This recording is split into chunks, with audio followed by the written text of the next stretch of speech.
আসসালামু আলাইকুম। বাংলাদেশ ইন্ডিয়া ম্যাচের নবম ওভারের ঘটনা, যেখানে ব্যাট করছিলেন ইন্ডিয়ান ব্যাটার বিরাট কোহলি, আর তখনই জোড়া আঘাত হানলেন বাংলাদেশি বোলার তানজিম সাকিব। বিরাট কোহলি যখন ব্যাট করছিলেন, বল করলেন তানজিম সাকিব, বিরাট কোহলি চড়াও হলেন সাকিবের উপর। খেলতে গেলেন, সরাসরি বোল্ড আউট করে দিলেন তানজিম সাকিব। বিরাট কোহলি আউট হয়ে গেলেন, যেখানে তিনি 28 বলে 37 রান করেছিলেন।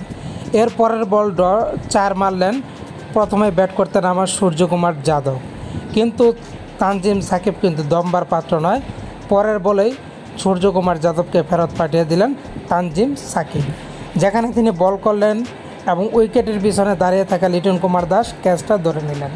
তাই তো কট আউট হয়ে ফেরত গেলেন সূর্যকুমার যাদব।